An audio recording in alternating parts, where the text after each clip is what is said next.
রাজধানীর পল্টনে হোসেন টাওয়ারের ঠিক সামনের একটি দোকানে কিন্তু অগ্নিকাণ্ডের ঘটনা ঘটেছে। আমরা এখন অব্দি যতটুকু জানতে পেরেছি এই দোকানটি একটি প্রিন্টিং প্রেসের। অগ্নিকাণ্ডের ঘটনা ঘটার তাৎক্ষণিক ফায়ার সার্ভিসের সদস্যদেরকে খবর দিলে এখানে কিন্তু তারা দুটি ইউনিট উপস্থিত হন এবং এর পরপরই আমরা দেখতে পাচ্ছি যে আগুন কিন্তু নিয়ন্ত্রণে নিয়ে আসেন। এই মুহূর্তে ফায়ার সার্ভিসের পাশাপাশি কিন্তু স্থানীয় যারা রয়েছে তারাও কিন্তু এই ফায়ার সার্ভিসের সাথে এই আগুন নিয়ন্ত্রণে নেওয়ার জন্য কাজ করেছেন। আমরা দেখতে পাচ্ছি এখানে যেই প্রিন্টিং প্রেসের দোকানটি রয়েছে সেই দোকানে কিন্তু মূলত অগ্নিকাণ্ডের ঘটনা ঘটে। তবে তাৎক্ষণিক কোন জায়গা থেকে ঠিক এই অগ্নিকাণ্ডের সূত্রপাত সেটি কিন্তু এখন অব্দি জানতে পারেনি। আমরা দেখতে পাচ্ছি যে ফায়ার সার্ভিসের সদস্যরা কিন্তু ঠিক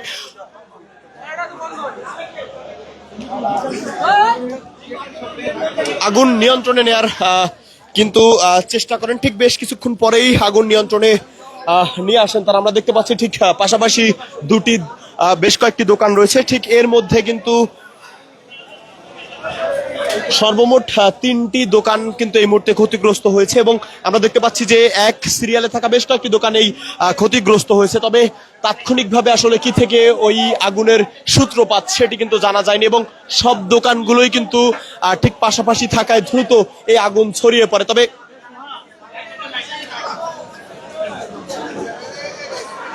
তবে এখন অব্দি যতটুকু জানা গেছে যে অগ্নিকাণ্ড ঘটার পরপরে কিন্তু ফায়ার সার্ভিসের সদস্যদেরকে খবর দিলে তাৎক্ষণিক এখানে তারা উপস্থিত হন এবং সিদ্দিক বাজার ফায়ার স্টেশন থেকে দুটি ইউনিট এখানে উপস্থিত হওয়ার পরই কিন্তু তারা তাৎক্ষণিক এই আগুন নিয়ন্ত্রণে নিয়ে আসেন এবং দুটি ফায়ার সার্ভিসের ইউনিট এখানে এখনো কাজ করছেন এবং দেখতে পাচ্ছি এক সারিতে থাকা বেশ কয়েকটি দোকান কিন্তু ক্ষতিগ্রস্ত হয়েছে। প্রত্যেকটি দোকানে কিন্তু প্রিন্টিং প্রেসের দোকান।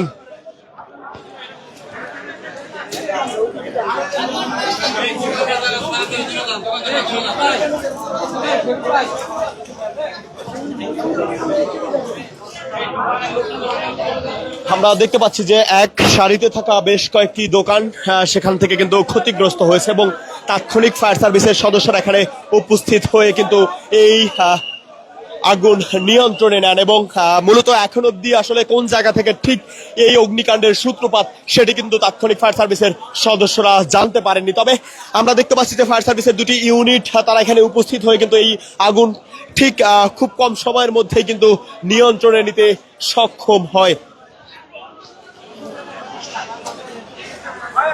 দোকানের মালিক কর্মচারী ছাড়া বাকিরা চলে যান।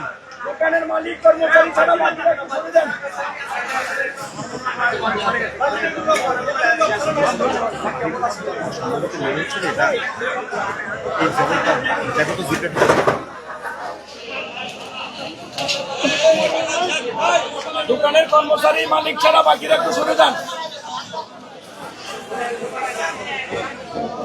আমরা দেখতে পাচ্ছি ফায়ার সার্ভিসের সদস্যরা কিন্তু এখনো সবশেষ যেই দোকানটি থেকে মূলত ধোঁয়া উঠছে সেই দোকানের ভেতরে কিন্তু রয়েছেন এবং তারা সেখান থেকেও পুরোপুরি ভাবে এই আগুন নিয়ন্ত্রণে নেয়ার জন্য কিন্তু কাজ করে যাচ্ছেন। সেই চিত্র কিন্তু আমরা এই মুহূর্তে দেখতে পাচ্ছি। এখানে ফায়ার সার্ভিসের সদস্যদের পাশাপাশি কিন্তু আইন শৃঙ্খলা বাহিনীর সদস্যরা উপস্থিত হয়েছেন। মূলত অগ্নিকাণ্ড ঘটনা ঘটার তাৎক্ষণিক ফায়ার সার্ভিসের সদস্যদেরকে খবর দিলে সিদ্দিক বাজার ফায়ার স্টেশন থেকে দুটি ইউনিট কিন্তু এখানে এসে উপস্থিত হন এবং তারা তাৎক্ষণিক আগুন নিয়ন্ত্রণে নিতে কিন্তু সক্ষম হয়। আমরা দেখতে পাচ্ছি এখনো একটি দোকানের মধ্যে কিন্তু পানি দিয়ে সবশেষ যেই ধোঁয়া উঠছে সেগুলো কিন্তু নিয়ন্ত্রণে নেওয়ার চেষ্টা করে যাচ্ছে ফায়ার সার্ভিসের সদস্যরা।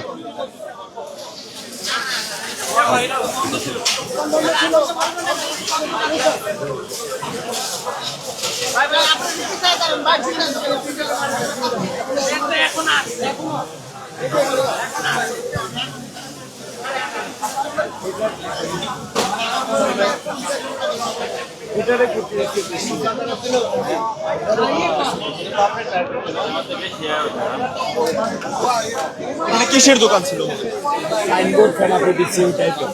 আপনার দোকান আছে এখানে পাশে? আপনি মূলত কখন দেখছেন এখানে? আমি আগুন লাগছে খবর শুনে আসছি আর কি। আসি দেখতেছি যে ফায়ার সার্ভিস আসছে, এরপর আমরাও এদের সাথে সহযোগিতা করতেছি আগুন নিভাইতে আর কি। এখানে কিসের দোকান ছিল? এখানে অনেকগুলা পেনা, পিভিসি, সাইনবোর্ড এই টাইপের দোকানগুলা। আপনি তো শুরু থেকে ছিলেন, কয়টি দোকান করেছেন? সর্বপ্রথম আমরা এখানে ক্যালামবোর্ড খেলতেছিলাম, পরে দেখলাম যে আসলে ধুমা বের হচ্ছে, পরে আমরা হাতুড়ি নিয়ে এখানে তালা ভাঙছি। তালা ভাঙার পরে দেখতেছি যে ওই কর্নার থেকে আগুন ধরছে। আগুনটা ধরার সাথে সাথে 4 থেকে 5 মিনিটের মধ্যে সব একবারে ঠিক কতক্ষণ পর আগুন নিয়ন্ত্রণে নিতে সক্ষম হয়েছে fire service? আধা ঘন্টা পরে আধা ঘন্টা লাগছে। 15 মিনিট পরে 15 মিনিট কয়টা নাগাদ এই অগ্নিকাণ্ডের ঘটনা ঘটে? এটা হলো যে আপনার ওই 10টা শুরু হয়েছে আর কি। আমরা এখানে দাঁড়ানো ছিলাম, তখন কথা কিন্তু ভিতর থেকে ধোঁয়া আসতেছে। পরে এই রুমে আবার লোক ছিল একজন, উনি আবার সারার বাইরে হইতেছে, পরে কিন্তু আরো বের করা হয়েছে। কিভাবে কি ঘটনা ঘটে একটু ওই ভিতরে আপনার এখানে ওনারা গেছে কক্সবাজার বৃহস্পতিবারে। এখন হচ্ছে আজকে হঠাৎ করে এদিকের দোকান সব বন্ধ করছে। এই টাইমে হঠাৎ করে আপনার 10টা 10-এ হঠাৎ করে আগুন ধরে গেছে, মানে কোনো ধুমা টুমা আগে এরকম বের হয় নাই, আগুন আগুন হয়ে গেছে ভিতর থেকে, আর কোনো ইয়া নেই। 10টা 10-এ পরে ফায়ার সার্ভিস 15 মিনিট পরে আইছে, আয়া তাৎক্ষণিক নিভে ফেলাইছে আগুন। দর্শক, এখানে যারা মূলত শুরু থেকে উপস্থিত ছিল তাদের কাছ থেকে যেমনটি জানছিলাম যে 10টা 10 নাগাদ কিন্তু এই অগ্নিকাণ্ডের ঘটনা ঘটে এবং তাৎক্ষণিক ফায়ার সার্ভিসের সদস্যদেরকে খবর দিলে কিন্তু ঠিক 15 মিনিটের মধ্যে ফায়ার সার্ভিসের সদস্যরা এখানে এসে উপস্থিত হন এবং ঠিক তার 15 মিনিট পর কিন্তু এই আগুন পুরোপুরিভাবে নিয়ন্ত্রণে নিতে সক্ষম হয়েছে ফায়ার সার্ভিসের সদস্যরা এবং ঠিক নিকটবর্তী সিদ্দিক বাজার ফায়ার স্টেশন থেকে কিন্তু 2টি ইউনিট এখানে আসেন এবং আসার পর কিন্তু তারা এই আগুন নিয়ন্ত্রণে নেন। আমরা দেখতে পাচ্ছি এখনো ফায়ার সার্ভিসের সদস্যরা কিন্তু ঠিক ভেতরে থাকা যেই ধোঁয়াগুলো রয়েছে যাতে পুনরায় আবারও এই জায়গা থেকে আগুনের উৎপত্তি না ঘটতে পারে, ঠিক সে ব্যাপারে কিন্তু আবারও চূড়ান্তভাবে পানি দিয়ে কিন্তু এই আগুন নিয়ন্ত্রণে নেওয়ার চেষ্টা করে যাচ্ছে ফায়ার সার্ভিসের সদস্যরা।